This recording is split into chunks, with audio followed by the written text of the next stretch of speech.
Ang dating magkakaibigan ay naging mga estranghero sa isa't isa.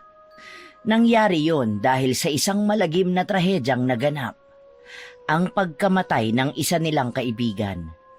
Kaibigang kinaiinggitan ng lahat. Trahedyang nasaksihan nila, 13 taon na ang nakakaraan. Pero parang pinaglalaruan sila ng tadhana. Ang tatlong pinaghiwa-hiwalay ng isang malagim na pangyayari ay napilitang magkita-kitang muli. Dahil sa mga katatakutang nangyayari sa kanila, ay muli nilang binalikan ang pilit na kinakalimutang nakaraan. Kailangan nilang isantabi ang issue sa isa't isa para malutas nila ang problemang kinakaharap sa kasalukuyan. Kailangan nilang magtulungan para wakasan ang lagim ng nakaraan. Saan nga ba nagsimula ang lahat? Kakayanin kaya nilang harapin ang bangungot ng nakaraan? Ano ba talaga ang nangyari noon? Dahil ba ito sa pangakong binitiwan nila? Magkakaroon ba sila ng katahimikan? Yon ay masasagot lang kung masusugpo ba nila ang bangungot ng nakaraan. Dahil sa kabila ng pagsulong ng siyensya, ay hindi pa rin nawawala ang paniniwala ng ilan sa mga multo, demonyo, aswang, engkanto at kung ano-ano pang nilalang na hindi nakikita ng mga ordinaryong mga mata. Isa sa mga yon ay si Jean. Mahirap man paniwalaan, pero dati ay tinatawanan lang yon ng dalaga. Ngunit isang pangyayari sa kanyang buhay ang nagpabago ng kanyang pinaniniwalaan. Pangyayaring hinding-hindi malilimutan ng dalaga. Naging dahilan yon para ilayo nito ang sarili sa mga taong kaugnay sa bangungot ng nakaraan. Kabilang na roon ang matatalik nitong mga kaibigan na sina Chanel at Candy. Mas binigyang pansin na lang ng dalaga ang kanyang pag-aaral. Nang makapagtapos si Jean sa kolehiyo ay nagtrabaho ito sa isang telecommunication company bilang marketing specialist. Madali lang para sa dalaga ang trabahong yun sapagkat noon pa man ay yun na ang kanyang gusto. Pero kung inaakala niyang natakasan na nila ang bangungot ay nagkakamali sila. Dahil nagsisimula pa lang ang lahat. Nang araw na yon ay nakuha ni Jean ang kanyang sahod sa trabaho kasama ang bonus at 13-month pay. Kung kaya bago ito umuwi ay dumiretso ito sa Pure Gold para maggrocery. May kalakihan din ang nakuha ng dalaga kaya sisiguraduhin ito na mapupuno ang lahat ng lagayan ng pagkain sa kanilang bahay. Habang abala ang dalaga sa pamimili ay bigla na lang tumunog ang telepono nito. Wala sanang plano ang dalaga na sagutin ang tawag na yon. Ngunit nang makita nito ang nakarehistrong pangalan sa screen ng telepono ay napuno ng pag-aalinlangan ang kanyang puso. Ilang segundo ring pinakiramdaman nito ang kanyang nararamdaman bago nagdesisyong sagutin yon. Bumuntong hininga muna ang dalaga bago niya inilapat ang telepono sa kanyang tenga. Jean? Naiiyak si Jean nang marinig ang boses ng beking dating matalik na kaibigan. Habang tumatagal ang pag-uusap ng dalawa, ay tila hindi na napigilan pa ni Jean ang mapaluha sa saya. Ngayon na lang ulit sila nagkausap matapos ang 13 taon. Mukha bang baliw ay hindi na itinago pa ng dalaga ang kanyang emosyon. Kahit pa nga panay lang sila kamustahan at walang kapararakan ang pinag-uusapan. Nang mapansin ng dalaga na humahaba na ang pila sa counter, ay nagpaalam na muna ito sa kausap at nangakong tatawag sa oras na makarating na ng bahay. Pasado 11:00 na nang marating ni Jean ang bahay na minana pa niya sa kanyang mga magulang. Bago pa man mailagay ng dalaga, ang susi sa susian ng seradura ay bumukas na yon. Kung kaya nagulat ito. Napahawak pa ito sa kanyang dibdib at iniangat ang isang kamay na may hawak ng kanyang mga pinamili. Akmang hahampasin na niya ang taong may kagagawa ng kaba sa kanyang dibdib nang marinig niya ang malakas nitong pagtawa. Naiinis na ibinaba niya ang kanyang kamay at tiningnan ng masama ang binatang tawa ng tawa sa kanyang harapan. Padabog na tinabig ni Jean ang kapatid na may sala. Sinundan naman siya nito at nagpresintang ito na ang mag-aayos ng mga pinamili ng dalaga. Isang nakamamatay na irap ang ibinigay ng dalaga sa kapatid na naging sanhi ng pagbunghalit nito ng tawa. Hanggang ngayon magugulating ka pa rin, Ate J. Walang nakakatawa, Jack. Paano nalang kung may sakit ako sa puso? Eh di namatay na ako. Mawawalan ka pa ng magandang ate ng hindi oras. Ipaghahanda na lang kita ng makakain para makabawi ako sa'yo. Oh, magbihis ka na po muna. Ako nang bahala dito. Pagbaba mo, nakaredy na ang dinner mo. Hindi na umimik si Jean at tinalikuran ang nakababatang kapatid. Nagtungo ang dalaga sa ikalawang palapag kung nasaan ang kanyang silid para makapaglinis at makapagbihis na. Umakyat sa ikalawang palapag ang dalaga at tinungo ang kanyang silid na katabi lang ng silid ni Jack. Nakakapagod. Ay, mabuti na lang talaga at hindi pa ako naiisipang iwan ng kapatid ko. Ay, thank you God. Pagkapasok ay ibinabalang ni Jean ang kanyang bag bago naghubad ng damit at nagtungong banyo. Pagpasok ng banyo ay kaagad na binuksan ng dalaga ang shower at itinapat doon ang sarili. Hinayaan niyang bumagsak sa kanya ang malamig na tubig. Habang sinasabon ang katawan ay pakanta-kanta pa ang dalaga. Batid niyang maghihintay ang kanyang nakababatang kapatid na si Jack sa kanyang pagbaba. Biglang may pilyang ideya ang pumasok sa kanyang isipan. Kaya ang plano ng dalaga ay tagalan ang ginagawang pagligo. Ano kaya kung tagalan ko? Paniguradong maiinis yun. Lalo na't ayaw na ayaw niyang pinaghihintay ang pagkain. Nang magbabanlaw na ng katawan ng dalaga, ay nakarinig ito ng pagbukas-sara ng pinto. Napahinto ang dalaga sa kanyang ginagawa. Pinatay din niya ang shower nang sa ganon ay mas malaman niya kung totoo ba ang kanyang narinig. Pinakiramdaman niya ang paligid.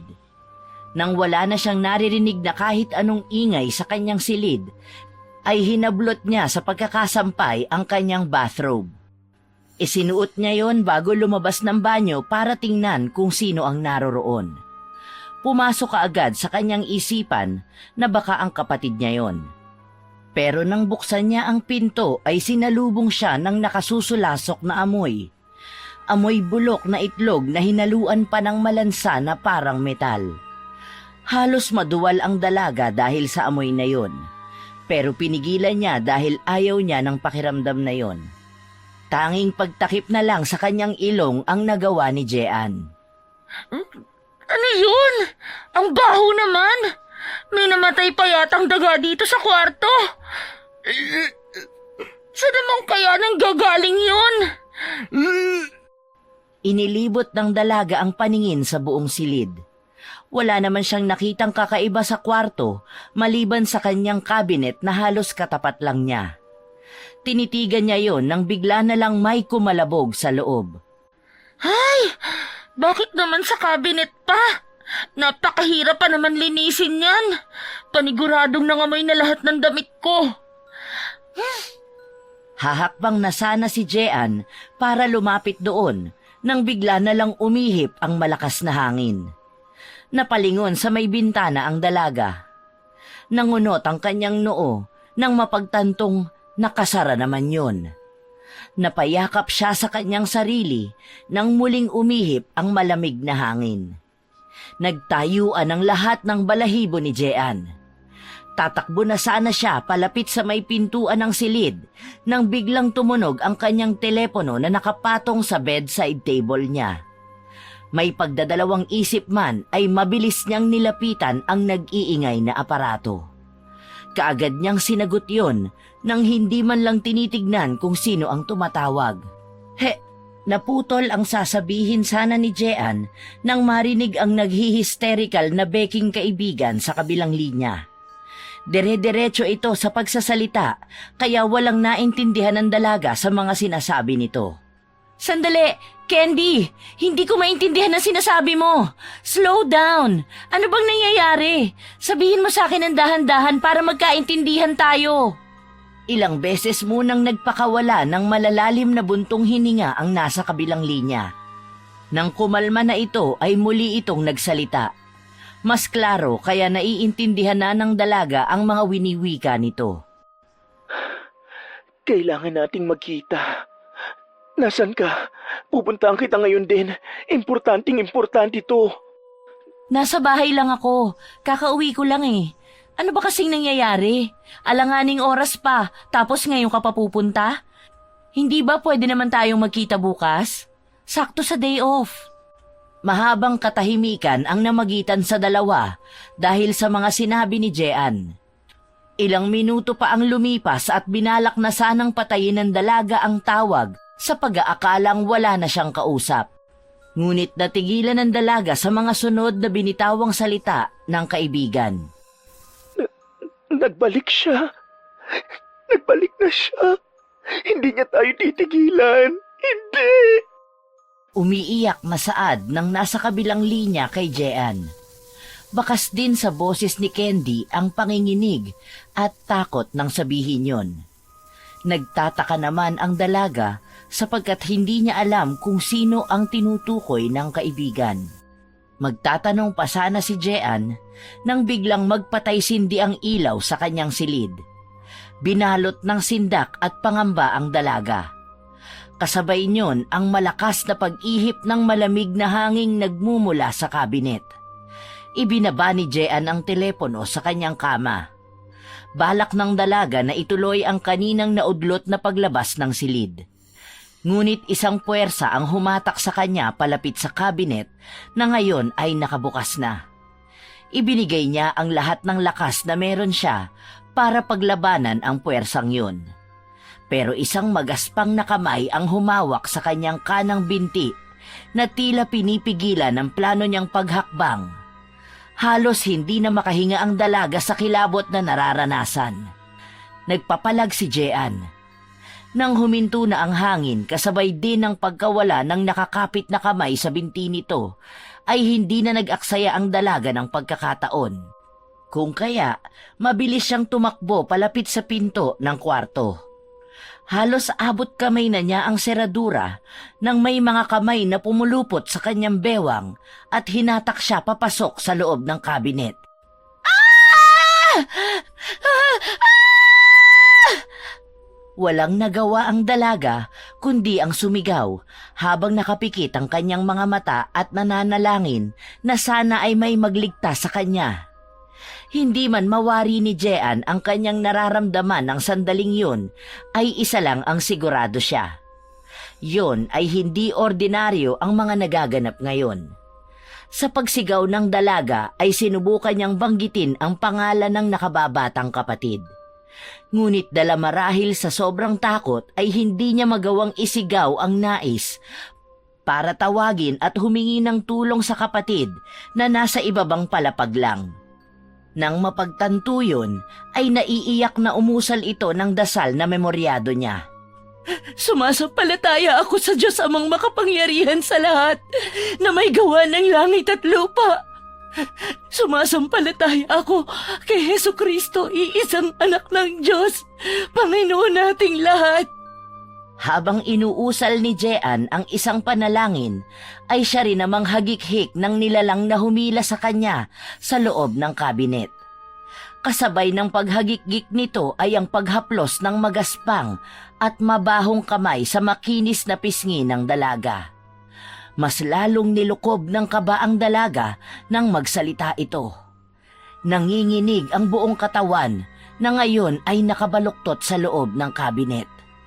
Hindi mo na ba ako naaalala? Best, hindi mo ba ako namimiss?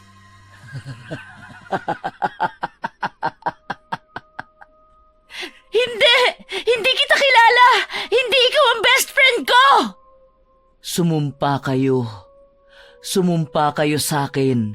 13 taon na ang nakakaraan. Nakalimutan niyo na ba ang lahat? Gusto mo bang ipaalala ko sa inyo, Jeya? Nahigit ang hininga ng dalagang si Jean nang mapagtanto kung sino ang nilalang na nanggugulo sa kanya. Iisang tao lang ang kilala nito na tumatawag sa kanya ng ganoon. Wala sa loob na napamulat ang mga mata ng dalaga. Doon ay natagpuan niya sa kanyang harapan ang isang magandang babae. Malayo sa naiisip niyang figura nito dahil sa magaspang na kamay na kaninang humahawak sa kanya.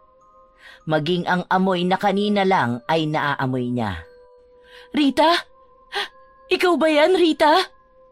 Isang magandang ngiti naman ang isinagot ng nilalang kay Jean. Lumayo pa ito ng bahagya. Ngunit napapailing ang dalaga. Kinusot pa nito ang mga matang akala niya ay may diferensya. "Hindi! Hindi ka totoo! Namamalikmata lang ako!" Pilit mang kinukumbinsi ng dalaga ang sarili, ay alam niyang malinaw ang kanyang mga mata at matino pa ang kanyang pag-iisip. Ngunit muling lumapit ang babae at makahulugan itong nagbitaw ng mga salita. "Malapit na. Malapit nang matupad ang pangako natin." Nanlaki ang mga mata ni Jean nang mapagtanto ang ibig nitong sabihin. Doon na nag-hysterical ang dalaga. "Imposible! Matagal ka ng patay! Kitang-kita namin ang lahat ng nangyari! Patahimikin mo na kami! Tama na!"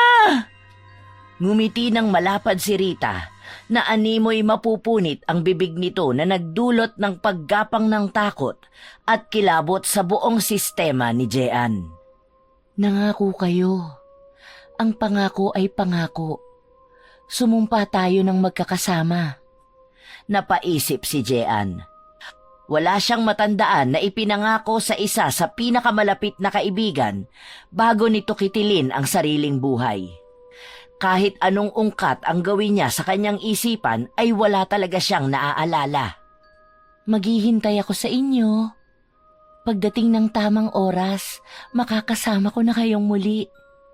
Matapos sabihin niyo ng kaluluwa ng babae, ay bigla na lang itong naglaho na parang bula. Matagal bago nakahuma si Jean at naiwang tulala lang sa loob ng kabinet. Nabalik lang ang ulirat ng dalaga nang makarinig ito ng 3 katok mula sa pinto ng kanyang kwarto. May pagmamadaling lumabas siya ng kabinet at humablot ng damit bago tumakbo palapit sa pinto. Ate, matagal ka pa ba dyan? Dumating si ate Candy at hinahanap ka. Emergency daw. Ay naku, tagal niyong hindi nagkita tapos emergency lang ang dahilan ng pagkikita niyo. Ang weird niyo talaga. Ikinalma muna ni Jean ang sarili. Ilang beses pa itong huminga at nagpakawala ng hininga bago pinagbuksan ng kapatid na alam niyang naghihintay pa rin sa labas. At hindi nga ito nagkamali. Nakataas ang kilay nitong tinitignan simula ulo hanggang paa ang ate niya. Huwag mo sabihin na bababa ka na ganyan ang itsura mo. Ate J, paalala ko lang ha, kahit na beke si ate Candy, lalaki pa rin yun. Oo, alam ko. Magbibihis lang ako at pakisabi kay Candy na hintayin niya na lang ako sa sala. Bilisan mo na ate J, baka mamaya rapin ako ni ate Candy. Alam mo namang gwapong-gwapo yun sa akin. Inirapan lang ni Jean ang kapatid bago pinagsarahan ito ng pinto. Nang maisara ang pinto ay napapikit ang dalaga. Napasandal pa ito sa nakasarang pinto na para bang doon kumukuha ng suporta ang nanghihina niyang mga tuhod. Nang makapagbihis na ang dalaga, ay halos liparin na niya ang pagbaba sa unang palapag ng bahay. May ilang baitang pa ng hagdan nang mapansin niya ang kakaibang ikinikilos ng kaibigang si Candy. Baka sa mukha nito ang pag-aalala habang pabalik-balik na naglalakad sa kanilang sala. Halatang balisa ito, kung kaya mabilis ang ginawang paghakbang ni Jean para malapitan ang kaibigan. "Candy!" Huminto naman ito sa ginagawa at natuon ang atensyon kay Jean na papalapit dito. May ilang hakbang pa bago ito makalapit nang biglang lumundag si Candy para salubungin ng kaibigan. Niyakap ng kaibigan si Jean ng napakahigpit. Ginantihan naman ito ng dalaga. Naging hudyat yon para humagulgol si Candy sa balikat ng kaibigan. Natatakot ako. Nagpakita sa akin si Rita at pinaalala sa akin ang pinangako natin sa kanya. Humiwalay sa pagkakayakap si Jean sa kaibigan. Kunot ang noong nagtanong ang dalaga patungkol sa pangakong hindi niya maalala. Dahil kahit anong isip ni Jean, ay wala talagang pumapasok sa utak niya. Best friends forever and eternity? Hindi pa rin makuha ni Jean ang ibig sabihin ni Candy, kung kaya kunot ang noong nakipagtitigan lang siya sa kaibigan. Mukhang naunawaan naman yon ni Candy. Pero matagal na siyang wala, di ba? Nagpakamatay siya dahil sa mali niyang paniniwala? Sumasamba siya sa demonyo at kung ano-anong anito. Ano namang koneksyon nun? Ang pangako nating magkakaibigan nun sa isa't isa, walang iwanan hanggang kamatayan. Hindi natin binawi ang pangako natin sa kanya bago niya wakasan ang kanyang buhay. Hindi mo ba talaga naaalala? Nag-blood compact pa nga tayong apat eh. Hindi nakasagot si Jean. Natulala ang dalaga nang mapagtantong may ganoon nga palang nangyari noon. Biglang kumabog ng malakas ang kanyang dibdib. Hindi pa rin makapaniwala sa narinig. Ang alam lang ng dalaga ay matagal na niyang kinalimutan ang lahat ng bagay at pangyayaring konektado kay Rita. Hindi siya makapaniwalang hindi yon papasok sa kanyang isip nang makaharap niya si Rita kani-kanina lang. Si Chanel, tama si Chanel. Baka dinalaw na rin siya ni Rita. Hindi niya kakayanin. Paniguradong magbe-breakdown siya. Namilog ang mga mata ni Jean nang mapagtantong may isa pa nga pala silang kaibigan. Naisip na rin ng dalaga na kung nagparamdam sa kanila si Rita ay malamang na ganoon din kay Chanel. Wala sa loob na napatakbo ang dalagang si Jean palapit sa kanilang telepono sa bahay.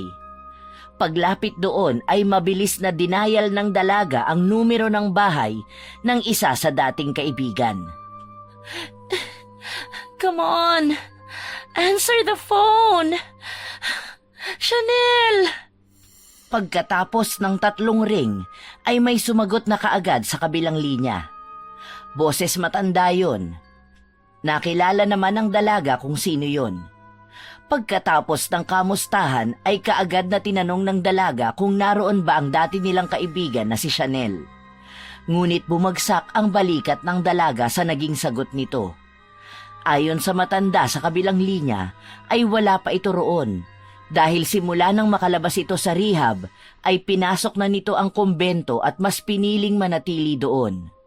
Pero nabuhayang muli ng loob ang dalaga sa idinugtong nito na iuuwi raw si Chanel bukas. Nagkaroon na naman daw ito ng episode sa loob ng kumbento at sa palagay ng magulang nito ay may nag-trigger na naman daw sa baliw-baliwan nito. Magpapaalam na sana ang dalaga sa kausap nang muli itong magsalita. Balita di umano ng matanda na baka hindi na rin bumalik ang kanilang kaibigan sa kumbento dahil sa nangyari.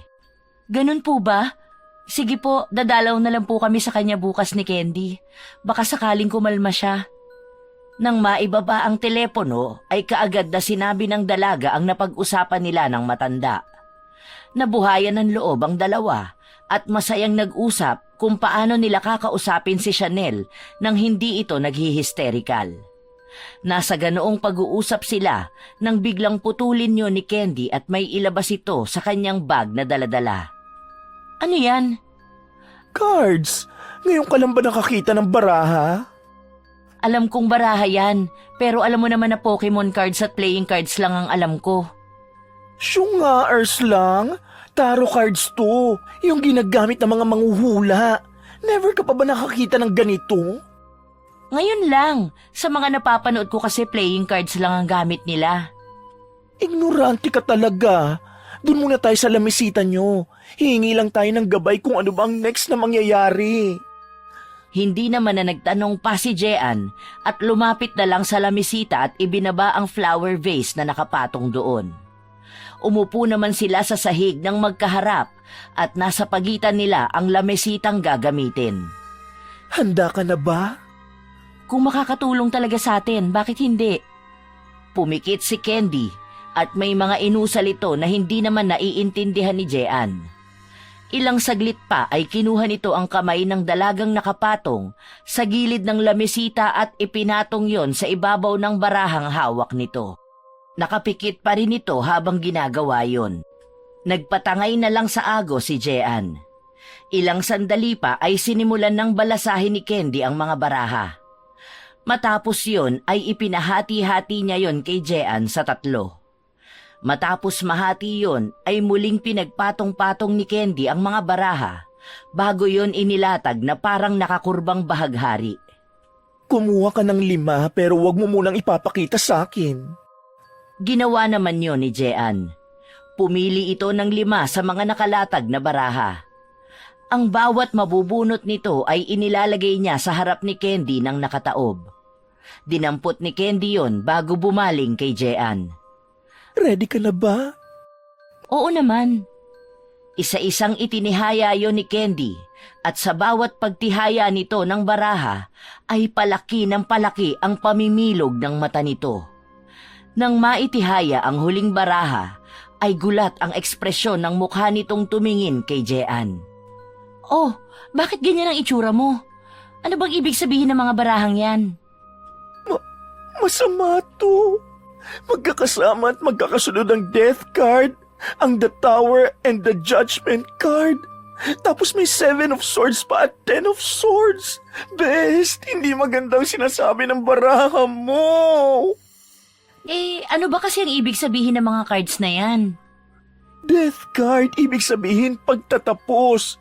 Pero negative din ang sumunod na baraha mo, which is 10 of swords, pagtatapos. At hindi lang basta-basta pagtatapos dahil masakit na pagtatapos to. Yung 3. Magkakaroon ng paghuhusga sa problemang kinakaharap mo. At hindi magandang magiging resulta dahil may 7 of swords na nagre-represent ng deceit, panluloko, kasinungalingan, hidden agenda. At dahil may 10 of swords ka, it's confirming na may betrayal na mangyayari. Sandali at huhugutan pa kita ng isang baraha, ha? Hilingin mong positive card na makuha natin. Tumangulang si Jean kahit pa nga hindi niya pinaniniwalaan ang mga ganitong bagay. Para kasi sa dalaga ay hindi baraha ang magdidikta sa buhay niya, kundi siya mismo. Muling binalasan ni Candy ang mga barahang natira. Kumuha ito ng ilan sa ilalim at isinasalin yon sa ibabaw ng paunti-unti. Ilang ulit din na ganon ang ginagawa ni Candy nang may malaglag na 2 baraha. Ang isa ay parang lalaking nakabaliktad at ang isa naman ay puso na may nakasaksak na 3 espada. Dinig na dinig ni Jean ang pagsinghap ng kaibigan. Ha? Ano bang ibig sabihin ng mga nalaglag na yan? Ang hangman at 3 of swords. Kinumpirma lang ng 2 barahang ito ang mga nauna mong baraha. Ang hangman ay pwedeng mag-represent ng time of lapse. Pero ibang nakikita ko. Ano bang nakikita mo? May magtatraydor sa'yo na pwedeng magdala sa'yo sa kamatayan. Pagak na tawa ang lumabas mula sa bibig ni Jean. Tumayo ito at inaya na lang kumain ng kaibigan. Nailing naman na iniligpit ni Candy ang kanyang baraha bago tumayo. Sabay na nagpunta ang 2 sa komedor at kumain. Tahimik lang ang mga ito habang kumakain. Nang matapos na sila ay inaya ni Jean si Candy na doon na matulog. Pumayag naman ang beking kaibigan ni Jean. Nang nasa kwarto na sila ng dalaga ay doon lang nagkalakas ng loob si Candy na magtanong kay Jean. Bes, hindi ka naniniwala sa mga sinabi ko kanina, no? Hindi naman sa ganon. Kaya lang napakahirap para sa aking paniwalaan yun. Lalo na at mas naniniwala ako sa sarili ko kaysa sa mga cards na gawa lang naman ng tao. Saka ikaw na nagsabing gabay lang. Ibig sabihin, pwedeng mangyari at pwede ring hindi. Tama ba ako? Pero paano kung totoo ang sinasabi ng baraha? Hindi na inimik ni Jean ang kaibigan at humiga na lang ito patalikod sa kanya. Narinig pa ni Jean ang pagbuga nito ng hangin. Hindi na lang pinagtuunang pansin yon ng dalaga at ipinikit na ang mga mata. Kaagad naman itong nakatulog. Hindi alam ni Jean kung ilang oras siyang natutulog. Ang alam lang niya ay napakabigat ng kanyang ulo pagising niya. Nang tingnan naman niya kung naroon pa si Candy, ay sakto namang lumabas ito sa banyo nang nakabalot ang buhok na akala mo ay babae. Umupo si Jean mula sa pagkakahiga habang sapo-sapo ang ulo.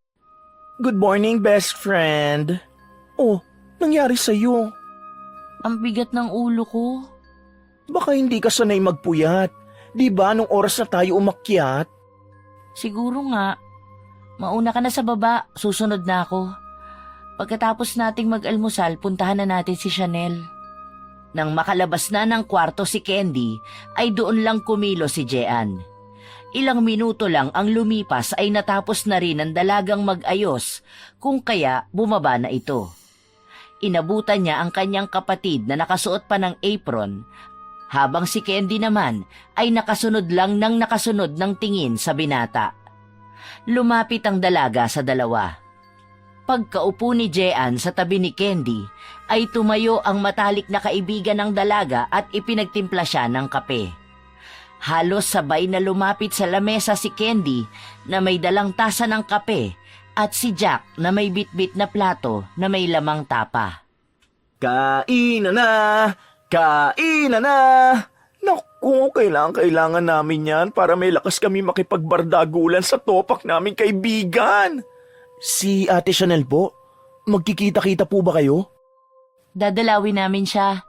Kakauwi niya lang galing kumbento eh. Nagmadre si Ate Chanel? Sabagay, siya lang naman matino sa inyo kahit noon pa eh. Gusto mong matusok ng tinidor? Kumain ka na nga lang. Tumawa ng malakas ang binata kung kaya tinignan nito ng masama ni Jean. Doon lang tumigil ang binata at sinimulang kumain. Pagkalipas ng ilang minuto ay natapos na rin ang tatlo sa pagkain. Plano pa sana ng dalagang si Jean na siya na ang maghuhugas pero hindi pumayag si Jack. Ay nako Ate Je, ako nang bahala. Alam kong na-miss nyo si Ate Chanel, kaya humayo na kayo. Baka mamaya niyan taguan pa kayo nun dahil sa takot. At bakit naman niya kami tataguan? At saka bakit naman siya matatakot sa amin? Parang hindi naman nila alam. Nagmadre si Ate Chanel, di ba? Baka matakot yun sa inyo. Aba? Mukha ba kaming demonyo? Hindi ako nagsabi niyan ha. Ikaw nagsabi na demonyo kayo, Ate Candy. Napapailig na lang si Jean sa dalawa. Samantalang ang kapatid naman nitong si Jack ay tumatawa ng malakas habang nililigpit ang mga hugasin. Pasalamat ka, gwapo ka. Dahil kung hindi, ginombag na kita. Salamat, Ate Candy. Alam ko namang gwapo ako eh. Tama na nga yan. Halika na best, baka matraffic pa tayo. Sige na nga, babush, baby Jack. Si Jean naman ang natawa sa biglang pagtahimik ni Jack sa tinawag ng beking kaibigan sa kapatid. Nilingon muna ng dalaga ang kapatid. Kitang-kita niya ang pagngiwi nito sa narinig. Tumatawang umiiling na hinila na ni Jean si Candy, papunta sa kotseng dala nito kagabi. Nang makalabas na sila ng bahay, ay binalingan ni Jean ang kanyang matalik na kaibigan nang makita niyang may bitbit itong kung ano-ano. Hoy, bruha, ano naman yung mga bitbit mo? Parang napakarami ah. Mga gamit ko ito sa panghuhula at pag-cleanse ng mga bad energy. Susubukan ko kay Chanel. Ha? Bakit may mga crystal spot, mga tuyong dahon? May lubid ka pang putol-putol. Saka ano yung isa? Mga papel na nakakumpul-kumpul. Ay naku, ignorante ka talaga. Sage ang tawag dito sa mga sinasabi mong parang kumpul ng papel. Porket kulay puti, papel ka agad. Itong mga bato naman ay sinasama ko sa pauso ko yan. Parang insenso. Isasama ko sa mga sinasabi mong tuyong dahon. Gagamitin ko to sa pagpapausok. Pantaboy ng masamang espiritu, no? Kaloka ka. Kahit pa nga ipinaliwanag na ni Candy ang gamit ng mga yon, ay wala pa ring maintindihan si Jean. Kung kaya kibit balikat na lang na sumakay ang dalaga sa lumang kotse nito, na kung tawagin nila ay pagong dahil sa korte. Pagsakay ni Candy ay kaagad niyang pinaandar ito at tinahak nila ang daan papunta sa subdivision nila Chanel sa Alabang. Ilang oras din ang biniyahe nila mula BF Homes Parañaque hanggang sa bahay nila Chanel. Pagdating doon ay naunang bumaba si Jean para pindutin ang doorbell. Nakaisang pindot lang ang dalaga at may lumabas na mula roon. Kaagad namang nakilala ng mayordoma ang dalaga at pinagbuksan ito. Pagbaba ni Candy ay patakbo itong lumapit sa matanda at niyakap ito. Malungkot namang ngumiti ang matanda at iginiya sila nito papasok. Pagpasok nila ay pinadiretso na sila nito sa silid ng kanilang kaibigang si Chanel. Sa labas pa lang ng silid ay dinig na nila ang malalakas na sigaw ni Chanel. "Layuan niyo ako! Ayoko rito! Ha! Kukunin niya ako! Kukunin niya ako!" Hindi na nagtanong ang dalawa sapagkat ganito rin ang nangyari noon bago ito lumayo sa kanila. May ganito ring nangyari kay Chanel na para bang nagkakaroon ito ng halusinasyon. Ayon pa kay Aling Rosa na siyang mayordoma doon, ay simula nang dumating ito galing kumbento, ay wala itong ginawa kundi ang mag-hysterical. Para itong tinakasan ng bait. Isa lang din ang isinisigaw nito. Yon ay ang salitang ayoko, paulit-ulit at tila may kinakatakutan. Binalaan din sila ni Aling Rosa na baka mahirapan silang kausapin ito ng maayos. Ngunit buo na ang desisyon ng dalawa. Kailangan nila itong kausapin. May pag-aalinlangan man, ay wala silang pagpipilian kundi ang subukang kausapin ito. "Kami na po ang bahala. Baka kung makita niya po kami kumalma siya." Huwag na po kayong mag-alala, Nanay Rosa. Kayang-kaya ng powers namin to. Kami pa? Powerpuff Girls kaya kami noon. At Charlie's Angel na kami ngayon. Yun naman ang isang bagay na hinahangaan nila Jean kay Candy. Kahit sa mga ganoong sitwasyon ay pilit nitong napapagaan ang atmosfera sa paligid. Hindi na kumatok ang dalawa at dali-daling pumasok. Nang makapasok ang magkaibigan sa silid, ay biglang tumigil si Chanel sa pagwawala. Umiiyak itong tumingin sa dalawa at patakbong tinungo ang kinatatayuan nila. Palundag itong yumakap kay Jean at doon ito ibinuhos ang lahat ng luha dahil sa bumabagabag dito. Nagulat man ay yumakap pabalik ang dalaga. Habang si Candy naman ay isa-isang inilalabas ang mga gamit sa loob ng kanyang canvas bag.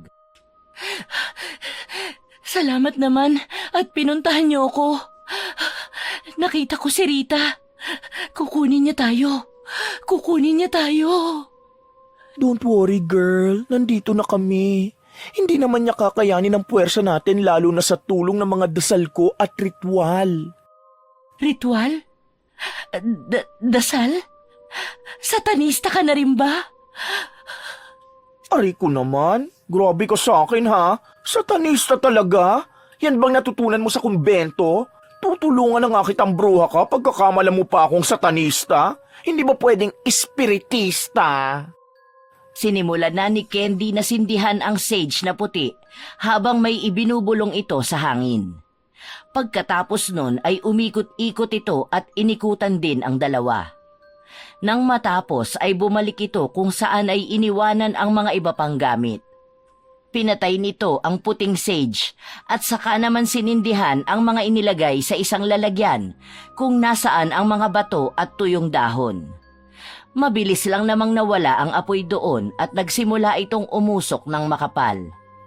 Inutusan ni Candy ang dalawa na umupo rin sa sahig at pagitnaan nila ang lalagyang umuusok ang laman. Sinunod naman yon ng dalawa kahit pa nga walang ideya ang mga ito. Ngayon ay pwede ka nang magkwento kung ano bang nangyari. Para saan ba ang pinapausok mo? Alam mo namang mehika ako, di ba? Shield natin yan para hindi tayo makita at marinig ng espiritu ni Rita. Gabi yun at kakagaling lang ng kasamahan ko sa aking silid. Nagdasal ako bago mahiga pero ipipikit ko pa lang ang aking mga mata nang may maramdaman akong magaspang na gumagapang sa aking hita. Kung kaya napabalik-was ako. Pero isa yun sa pagkakaamali ko. Dahil sa aking pagtayo, bumungad sa akin ang mukha ni Rita. Sinubukan kong tumakbo palapit sa pinto. Pero nang malapit na ako doon, may malakas na puwersang nagpatalsik sa akin. Paunti-unti nitong ikinuwento ang nangyari. Nang bumagsak di umano ang dalaga ng padapa, ay naramdaman nito na may pumatong sa kanyang likuran. Nagpupumiglas daw ito pero hindi niya magawa. Hanggang sa may naramdaman daw siyang nagtataas ng kanyang sandong pantulog. Nang maitaas ang damit ko, may mainit akong naramdaman sa aking likuran. Parang may ginuguhit sa likod ko gamit ang isang matulis at mainit na bagay. Damang-dama ko ang sakit at hapdi sa bawat pagguhit nun sa aking balat. Nagsisigaw ako, pero walang boses na lumalabas sa aking bibig. Para bang lahat ng boses, naipit lahat sa lalamunan ko. Mainit na bagay na may ginuguhit sa likod mo? Patingin nga ako ng likuran mo. Itinaas ni Chanel ang suot na t-shirt at ipinakita sa mga kaibigan ang likod. Napasinghap ang dalawa nang makita ang nakaukit sa likuran ng kaibigan. Hindi lang gulat ang nararamdaman ng dalawa ng mga sandaling yon. Lalo na nang mapagtantong hindi lang basta sugat ang meron sa likod ni Chanel. Nanindig ang kanilang balahibo sa nakikita. Ang hugis na yon ang lubos na nagbibigay ng pagkabahala sa kanila. Maihahalin tulad ang sugat ni Chanel sa likod sa isang pentagram na nakita din nila noon sa katawan ni Rita. Ang kaibahan lang ay sa may pulsuhan ang sa dating kaibigan. Masama ito. Bakit kanya minarkahan? Hindi maaari ito. Kailangan na natin magmadali. Bakit? Anong ibig mo sabihin? Kung minarkahan na niya si Chanel, ay paniguradong tayong sunod niyang mamarkahan. Sa'yo ba? Wala ba siyang minarka? Taranta namang ininspeksyon ni Jean ang buong katawan. Nakahinga naman ito ng maluwag nang wala siyang makitang kahit ano. Wala akong marka. Kung ganun ay si Chanel pa lang ang minarkahan niya. Hindi ba malapit na ang araw ng kanyang kaarawan at kamatayan? Oo, kasi birthday niya nang wakasan niya ang sarili niyang buhay. Oh my gosh! Kailangan talaga natin magmadali. Bakit? Ano bang mangyayari kapag umabot ng birthday niya? Ang araw ng birthday niya sa taong ito ay magaganap sa mismong araw ng eclipse. Masama yun. Mas magiging malakas siya at maaari na niyang magawa o may sakatuparan kung ano man ang balak niya. Maiba ko, Chanel. Ano bang itsura niya nung nakita mo siya? Wala namang pag-aalinlangang sinabi nito sa mga kaibigan ang nakita. Itinuloy nito ang kwento. Nang matapos nitong gumuhit sa likod ng dalaga ay gumaan ang kanyang likod kung kaya tumihaya siya. Pero isang malaking pagkakamali yun. Dahil sa kanyang pagtihaya ay tumambad sa kanya ang nakalutang na si Rita. Ayon pa kay Chanel ay nakakatakot ang itsura ng dating kaibigan. Naaagnas na raw ito at may mahahabang kuko. Bukod pa ron ay marami raw naglalaglagang mga insekto at uod mula sa naaagnas na kaibigan. Nahuhulog sa akin ang mga yun. Hindi ko alam kung mandidiri ba ako o matatakot. Ang alam ko lang, pagkatapos nitong tumawa na parang isang demonyo, nawalan ako ng malay. Dahil sa nangyaring ito ay napag-usapan nilang humingi ng tulong sa pamilya ni Rita. Batid nilang alam ng mga ito ang lunas para sila ay tigilan na ng kaluluwa ng dating kaibigan. Sa paglipas ng araw ay hinanap nila ang pamilya nito. Pero kahit anong gawin nila ay hindi na nila makita kahit isa man lang sa mga ito. Sinubukan nilang maghanap sa internet sapagkat kilala ang pamilya ni Rita sa kanilang lugar. Doon ay nalaman nilang tanging ang lola nito na lang pala ang naiwang pamilya at kamag-anak ni Rita. Ayon pa sa nabasa nila sa internet ay namatay sa aksidente ang ama at ina ni Rita nang araw din na magpakamatay ito. Nang umagang yun matapos mabasa ang nakita sa internet ay nag-request si Candy sa kaibigan. Mag-take ka na ng leave, Jean, para maplano na natin ang gagawin natin. 1 linggo na lang kaarawan na ni Rita. Magfa-file na ako mamaya. Sa ngayon, papasok muna ako. Kayo na munang bahala dito ha. Kung kailangan nyo magsama ni Chanel, ipagpaalam mo na rin siya sa kanyang magulang para magsama-sama na tayo dito pansamantala sa bahay. Ay, Captain. Magbibili na lang din ako kay Jack na maiiwan ka rito pagpasok niya mamaya. Ang alam ko panggabi siya ngayon. Ay naku, yari sa akin yung kapatid mo. Huwag mo nalang pansinin. Saka pwede ba tantanan mo na ang kapatid ko? Best friend kita pero hindi ako papayag na maging sister-in-law kita. Humagikhik ang beking si Candy. Nagbeso lang ito kay Jean bago umalis ang dalaga. Sa pagtalikod ng dalaga ay biglang sumeryoso ang mukha ni Candy at saka isinara ang pinto. Lumakad ito palapit sa telepono at dinayal ang numero ng bahay nila Chanel. Kinausap nito ang isa pang kaibigan at sinabihang pumunta roon.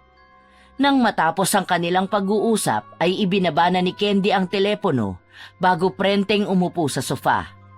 Samantala, si Chanel naman ay nagmamadaling nagkarga ng mga gamit sa isang bag. Nang magtanong ang magulang nito ay sinabi niya sa mga ito ang napag-usapan nila ni Candy na doon na muna sila sa bahay ni Jean. Pumayag naman ang mga ito at nagpresenta pang ihahatid siya. Nang maihatid ito sa bahay ng kaibigan, ay pinag-usapan nila ang gagawin at saka nila irerelay kay Jean pagdating nito. Habang si Jean naman ay nagdesisyong mag-half day lang sa trabaho. Inasikaso lang talaga nito ang leave niya. Nang matapos mapirmahan ng kanilang management staff ang kanyang pinasang letter, ay umuwi na ito. Kumusta na kaya si Candy sa bahay? Sandali nga't matawagan?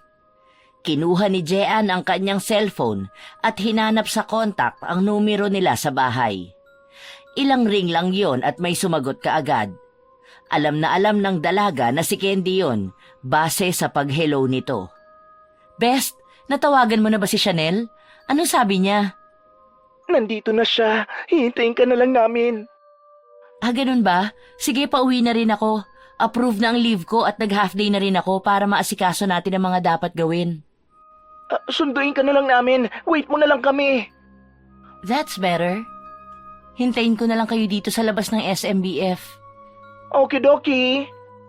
Pagkatapos ng pag-uusap ng dalawa ay lumakad na rin si Jean papunta sa pinakaharap ng SM. Nang madaanan ng dalaga ang red ribbon, ay bumili muna siya ng roll na cake bago tuluyang pumunta sa pagkikitaan nila ng kaibigan. Saktong paglabas niya ng mall kung saan doon din ang kanilang trabaho na matatagpuan sa huling palapag, ay natanaw na niya kaagad ang paparating na kotse ng kaibigan. Paghinto nun sa kanyang harapan ay bumaba si Chanel sa harap at lumipat sa likurang bahagi. Pagsakay ni Jean ay pinaandar na din ni Candy ang kotse. Ilang minuto lang ay narating na nila ang bahay ni Jean. Palabas naman doon si Jack para pumasok din sa trabaho nito. Pagbaba ng kotse ay tinawag pa ni Jean ang kapatid. Lumapit naman ito sa kanya. Mag-iingat ka ha, closing ka nga pala ngayon. Oh, dagdag mo sa baon mo. Ate naman, hindi na ako bata. Saka marami pang allowance ko. Kunin mo na para may extra ka. Sige na nga. Bye-bye, papasok na po ako. Nang makaalis si Jack ay sabay-sabay na pumasok ang tatlong magkakaibigan. Pagdating sa loob ay kumain sila ng cake na dala ni Jean. Dahil solo naman nila ang bahay at wala si Jack ay pinag-usapan na rin nila ang gagawing hakbang para makausap ang lola ni Rita. Pakiramdam ko naman, madali lang nating makakausap ang lola niya. Bukod sa mabait si Lola Lucinda, kilala naman tayo nun. 13 years niya tayong hindi nakita. Sa tingin mo ba'y makikilala pa niya tayo? Bakit hindi natin subukan? Pwede. Gagawa na muna ako ng proteksyon natin mamayang gabi. Naku, kung magpapauso ka na naman please lang ha, doon ka na lang sa guest room. Hihikain ako sa'yo eh. Actually, yun nga sanang ire-request ko. Jean, Candy, walang mamamatay ha? Ha? Bruha to, huwag kang nega. Pahingi ako ng kahit anong bagay na pag-aari nyo. Baka naman kulamin mo kami. Siya nga lang, Kung gusto ko kayong kulamin, baka matagal ko nang ginawa yon. Saka hindi ako marunong mangulam, no? Pangontra lang ang alam ko. Nang sumapit ang gabi ay isinagawa na nga ni Candy ang paggawa sa proteksyon nilang tatlo. Isinagawa niya yon habang natutulog ang dalawa. Gamit ang kanyang mga gamit at mga gamit na ibinigay nila Jean, sinimula na niya ang ritual. Nagsimula na ring kumulog at kumidlat na hindi na alintana ni na Chanel at Jean na mahimbing nang natutulog. Nang sumapit ang umaga ay ginising ni Candy ang mga kaibigan para ipasuot sa mga ito ang kwintas na may palawit na bato. Ito na ba yun? Oo, isuot mo na yan. Ikaw? Ay, syempre meron din. Inilabas ni Candy ang kwintas na nakatago sa kanyang damit. Doon lang isinuot ng dalawa ang sa kanila at saka bumangon para mag-ayos. Bala kasi nilang maagang bumiyahe papuntang Taytay para hindi sila abutan ng rush hour sa daan. Wala pang isang oras ay nakaayos na silang tatlo at handang-handa ng bumiyahe. Nag-iwan lang si Jean ng note sa kapatid. Saka sila lumarga. Habang nasa daan papuntang Taytay ay nakatulog sina Jean at Chanel. Hindi naman ininda ni Candy yun. Nagpatugtog na lang siya ng mahina para hindi maburyong. Ilang oras pa silang bumiyahe bago narating ang harap ng malaking bahay ni Rita. Hindi muna ginising ni Candy ang mga kaibigan. Sinubukan muna nitong tumawag ng tao. Pero kahit anong sigaw niya ay walang lumalabas. Doon pumasok ang ideyang aakyatin na lang nila ang gate. Batid naman kasi nitong walang alagang aso ang lola ni Rita dahil allergic ito sa balahibo. Doon niya ginising ang dalawa pang kaibigan at sinabi ang kanyang naisip. Hindi man sang-ayon ay ginawa pa rin nila. Nahirapan pa silang makapasok doon sapagkat may kataasan ang gate ni Rita. Nasa tuktok na sila ng gate nang may isang matandang lumabas mula sa bahay. Napansin niyo ni Jean. Lola Lucinda! Napahinto naman ang dalawa nitong kasama. Sabay na lumingon sa matandang inaaninag sila. Kumaway pa si Candy sa matanda bago sumigaw. Lola ganda! Dahan-dahan ang ginawang paghakbang ng matanda. Nang sapat na ang lapit nito ay namukhaan niya ang tatlo. Tumatawa pa itong nag-sign of the cross. Bago sila sinabihang bumaba doon. Nagmamadali naman ang mga ito sa pagbaba. Nang makababa na ay isa-isang yumakap ang mga ito sa matanda. Si Jean ang pinakahuli sa mga ito. Nang humiwalay ito sa matanda ay diretsuhang sinabi nito ang kanilang pakay. Biglang nagbago ang ekspresyon ng matanda at inaya silang sa loob na lang ng bahay mag-usap. Nang marating nila ang sala ay pinaupo sila ng matanda at saka sila hinarap nito. Nagtanong ito kung ano ba ang tungkol kay Rita. Mababakas ang lungkot sa mukha nito kahit pa siya ay nakangiti. Nagpakita po sa amin si Rita at may sinasabi po siyang pangako na ginawa namin. Sa pagkakaalala ko po, ang tinutukoy niya nung pinilit niya kaming mag-blood compact. Minirkahan din po niya ako sa aking likuran.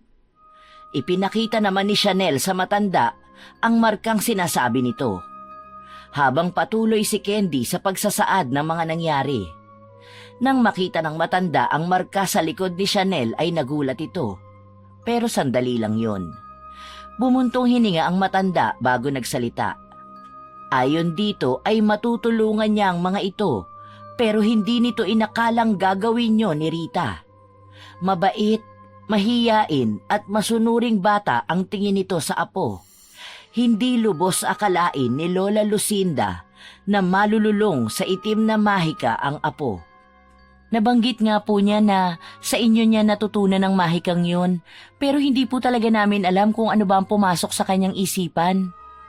Inamin nitong siya ang nagturo noon ng mahika kay Rita, pero hindi para makapanakit, kundi para makapanggamot ng may sakit. Inamin din ng matanda na ang kanilang pamilya ay may lahing mangkukulam. Ayon pa sa lola ni Rita ay sumamba noon ito sa demonyo, kaya pinabalik ito dito sa Taytay upang mailayo sa mga kalahi nilang nag-iimpluwensya rito. Ngunit mukhang nahuli na ang mga magulang ni Rita dahil hindi na nila napigilan ang masamang kaakibat ng mga ritual na ginagawa noon ng anak. Alam po ba ninyo kung ano po ang pwede naming gawin? Tumango ang matanda at sinabi sa mga ito ang dapat at kailangan nilang gawin. Tinuruan din sila ng matanda kung paano nila malalabanan si Rita. Ipinaalala din ito na maaaring may kinakapitan ng kanyang apo na nasa pangangalaga pa ng magkakaibigan. Nang matapos ang pag-uusap ng mga ito ay bumalik na ng Paranaque ang tatlo. Wala silang inaksayang oras. Pilit nilang iniisip kung ano ang bagay na yon. Simula ng araw na yon ay inisa-isa nila ang kanilang mga lumang gamit at pilit nilang hinahanap ang bagay na tinutukoy ng matanda. Pero kahit anong hanap ang gawin nila ay wala silang makita. Lumipas pa ang ilang araw.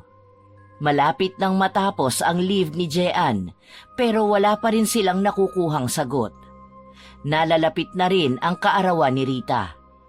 Araw ng linggo yon, nagdesisyon ang tatlo na maglinis ng bahay ni Jean habang naghahanap sila ng kasagutan. Si Candy ay nagpresintang mag-ayos sa mga kwarto.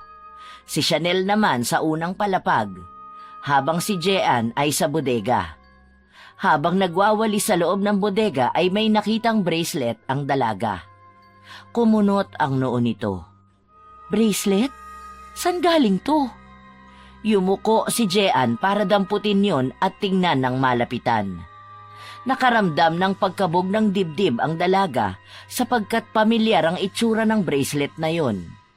Namutla si Jean nang mabasa sa hawak na bracelet ang mga salitang nakaukit dito. Kaagad niyang isinilid yon sa kanyang bulsa at tinungo ang mga kaibigan. Candy! Chanel! Madali kayo! May nakita ako sa bodega! Anong nakita mo? Kayamanan? Gold bar? Seryoso to, Candy! Nang makalapit ang dalawa sa kanya, ay inilabas niya sa kanyang bulsa ang bracelet na napulot. Kitang-kita niya ang pamimilog at panginginig ni Chanel nang makita yon. Lumayo ito sa dalawa at dinukot mula sa kanyang bulsa ang isang coin purse. Mula roon ay inilabas ni Chanel ang bracelet na katulad ng kay Jean. Nanlaki naman ang mga mata ni Candy nang makita yon. Itinaas naman ito ang kanyang kaliwang kamay at doon ipinakita ang kaparehas na bracelet. Ito ang niregalo noon ni Rita sa atin. May nakaukit na best friends forever. Pero ito ba talaga? Kasi madami siyang binigay sa atin eh. Hindi lang to. May bag, damit, headband, at kung ano-ano pa. Pero hindi kaya ito ang sinasabi ni Lola Lucinda? Kung pagbabasehan ang nakasulat dito at sa sinasabi ni Rita nung huli ko siyang nakita, patungkol yun sa pagkakaibigan. Kay Rita ba galing ito? Hindi ko kasi matandaan noon kung sino sa inyong nagbigay nito, kaya tinago ko at lagi kong daladala. Sigurado akong sa kanya galing to. Para namang may bumbilyang umilaw sa ulo ni Jean. Mabilis siyang umakyat at tinungo ang silid niya. Hinalungkat niya ang lahat ng photo album na naroroon. Alam niyang isa lang ang maaaring maging sagot sa kanilang katanungan. Napabuntong hininga ang dalaga nang makita ang hinahanap na photo album. Nasa pinakailalim ng mga album yon. Nang sa wakas ay makita na ang hinahanap, ay bumalik siya sa ibaba kung nasaan ang mga kaibigan. Ipinakita ng dalaga sa mga ito ang photo album na naglalaman ng kanilang mga lumang larawan. Photo album? Tama, nung magkakasama pa tayo nila Rita, mahilig ka nang kumuha ng larawan. Sa ating lahat, ikaw ang laging sentimental. Bawat pupuntahan, bawat masasayang nangyayari sa atin, kinukuhanan mo. Wait lang ha. Ano namang connect? Kung si Rita ang nagbigay niyang bracelet, sigurado akong siya rin ang magsusuot nito sa atin.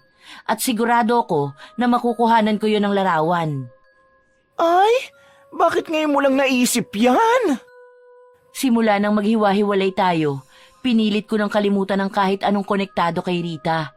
Ayoko nang masaktan at ayoko nang matroma. Ano pang hinihintay natin? Di buklatin na yan! Nagkumpulan ng 3 bago binuklat ang photo album. Inisa-isa nila yon. Nandyang natatawa sila, napapangiti habang isa-isang nakikita ang masasaya nilang larawan. Sa paglipas ng bawat segundo, nawawala na ng pag-asa ang mga ito na makakakita ng katibayan na tama nga ang kanilang hinala. Ngunit sa pinakalikod na bahagi ng album ay makikita doon ang 4 na nakalinyang larawan kung saan ay isinusuot sa kanila ni Rita ang bracelet. Ang isa sa 4 na larawan ay naroon silang magkakaibigan na nakataas ang mga kamay na parabang ipinapakita ang bracelet na suot nila na magkakaparehas. Parang nawala ng lakas si Jean nang maalala kung gaano pa sila kasaya ng araw na yon. Tanda pa ng dalaga na ang larawan ay kuha 1 araw bago ang kaarawan ni Rita. All this time, nasa harap na natin ang sagot pero lumayo pa tayo. Grabe! Ngayong alam na natin ang kinakapitan niya ay may sasagawa na natin ang itinuro ni Lola Luz. Dapat natin paghandaan yun. 2 araw mula ngayon ay kaarawan na niya. Kailan ba natin isasagawa? Sasalubungin natin ang araw ng kanyang kaarawan. Sa unang pagpatak ng araw na yun ay dapat handa na tayo. Hindi ba natin pwedeng gawin yon bago ang kaarawan niya? Nakalimutan niyo na ba ang bili ni Lola Luz? Dapat nandun si Rita sa pagputol ng sinumpaan nating pangako. Pero matagal nang hindi nagpaparamdam si Rita. Dahil naghahanda siya sa tamang oras. Tamang oras? At yun ang tamang oras. Tama! Sinabi niya ang salitang yan sa akin noon, pagdating ng tamang oras. Nang gabing yon ay nagplano ang 3 na pagsapit ng gabi bago ang kaarawan ni Rita ay sisimulan na nilang isagawa ang mga itinuro ni Lola Lucinda. At habang hinihintay ang pagsapit ng araw na yon, ay itinuro sa kanila ni Candy ang proseso ng ritual na kanilang isasagawa. 2 araw din na inaral nila yon. Maging ang mga options na kanilang gagawin kung sakaling magkaaberya. Nang sumapit ang araw na yon ay inihanda na nila ang kanilang mga gamit. Sakay ng kotse ni Candy ay tinungo nila ang bahay nito na ayon sa Becky ay mas magandang lugar para isagawa ang ritual. Bukod sa wala itong kapitbahay ay malawak din ang bakuran nito at makikita mula roon ang mangyayaring eclipse. Pagdating nila sa bahay ni Candy ay hindi maintindihan ni Jean kung bakit siya biglang kinabahan. Napansin naman yon ni Chanel. Ayos ka lang ba? Oo, ayos lang ako. Kinakabahan lang. Sana nga. Huwag ka nang mag-alala, Jean. Magiging maayos na ang lahat. So tara na at simulan na natin ang pagsiset up? Yun nga ang ginawa nila. Pagsapit ng 11:30 ay sinimulan na nila ang unang bahagi ng ritual. Walang kakaibang nangyayari ng mga oras na yon. Pero nang sumapit ang eksaktong 12:00 ng madaling araw, ay nagbago ang atmosfera ng paligid. Lumakas at lumamig ang simoy ng hangin. May kakaibang init ding nararamdaman ng 3 kahit pa nga malamig ang hanging dumadampi sa kanila. Doon na sinimulan ni Candy na isagawa ang ritual ng pagtawag kay Rita. Habang ginagawa yon ay gumuhit ng bilog ang mga ito gamit ang abong ibinigay ni Lola Luz. Proteksyon yon para hindi sila masaktan ni Rita ayon dito. Siguraduhin yung hindi kayo lalagpas sa bilog na ito. Dahil kung hindi, paniguradong yari tayo. Oo. Sige. Tama nga si Lola Luz dahil hindi nagtagal matapos ang ritual ng pagtawag ay biglang lumitaw si Rita. Nakangiti ito at malayong-malayo ang itsura sa sinabi ni Chanel. Malinis ang suot nitong puting bestida. Napakaamo rin ang mukha nito na katulad noong nabubuhay pa. Lalapit sana ito sa kanila ngunit agad ding natigilan si Rita. Para itong napaso nang makalapit sa bilog na ginawa nila. Nagalit naman ang kaluluwa nito dahil doon. Mababaka sa mukha nito ang panggigigil. Umihip ng abnormal ang hangin sa kanila. Dahilan para mapatakip sila ng mukha dahil para silang nalulunod sa hanging nanggagaling sa likuran ni Rita. Mga traidor! Akala ba ninyo matatalo ninyo ako dahil lang sa pesteng bilog na yan? Nagkakamali kayo! Dahil sa oras na ito, ako ang mananalo! Bakit hindi mo subukan? Sumigaw si Rita ng napakalakas na naging dahilan ng pagtatakip nila ng kanilang tenga. Kasabay nun ay umihip ang napakalakas na hangin na mas matindi pa kaysa nung una. Dahil doon ay unti-unting nababawasan ang abong pumoprotekta sa kanila. Mabilis naman ang naging galaw ni Jean. Inabot niya ang isang sisidlan kung saan maaaring ikulong si Rita kay Candy. Binuksan naman yon ng dalaga at saka umusal ng isang dasal na maipanglalaban sa dating kaibigan. Ngunit yon ang akala nila. Bago pa man matapos ni Candy ang dasal, ay bigla na lang nagkikisay si Chanel, habang si Jean naman ay bigla na lang sumuka ng dugo. Napahinto si Candy at napalingon sa mga kaibigan. Natatakot ang binabae sa nangyayari sa kanila. Ituloy mo lang. Huwag kang hihinto kahit anong mangyari. Kaya ko ang aking sarili at ako na ang bahala kay Chanel. Ngumiti ng malaki si Candy. Humugot ito ng malalim na buntong hininga bago ipinagpatuloy ang dasal na itinuro ni Lola Luz. Mahirap man dahil sa lakas ng puwersa ni Rita, ay pilit niya yung tinapos. Nang matapos niya ang dasal, ay may isang malakas na hanging nagpatalsik sa kanya palayo sa mga kaibigan. Nanlalabo man ang paningin ni Candy, ay sigurado niyang hindi inalis ang paningin kay Rita. Ngunit nagulat siya nang makitang nakatayo na ito sa kanyang harapan. Ilang dangkal lang ang layo nito sa kanya. Nang makalapit ito kay Candy, ay pinilipit ang leeg ng binabae. Hindi man lang nito nagawang sumigaw. Nakita naman yon ni Jean. Hindi! Candy! Matapos yon, ay dahan-dahan itong pumihit at naglakad papalapit kina Jean na umiiyak pa rin. Naghahalo na ang uhog at luha nito. Samahan pa ng dugong lumalabas mula sa kanyang bibig na hindi mawari ng dalaga kung paano nakuha. Habang ng mga sandaling yon, ay nangingisay pa rin si Chanel. Nang makalapit si Rita sa dalawa, ay doon lang napagtanto ni Jean na may parte ng bilog na natanggal dahil sa pagtalsik ni Candy na malamang tinamaan ito. Nanginginig sa takot si Jean. Hindi niya na malaman kung ano ba ang dapat na gawin. Ngumiti naman ng maamo si Rita bago may sinabing salita na hindi naintindihan ng dalaga. Kasabay nun ay unti-unting nandilim ang paningin ni Jean. Nang tuluyang nawala ng malay ang dalaga, ay umalingaw-ngaw ang malakas na tawa ni Rita bago ito naglaho. Sa muling pagdilat ng mata ni Jean ay panay puti ang kanyang nakita. Napangiti siya nang mapagtantong nasa ospital na siya at nasa tabi niya ang nakangiting kaibigan na si Chanel. Nagtagumpay tayo, bestie.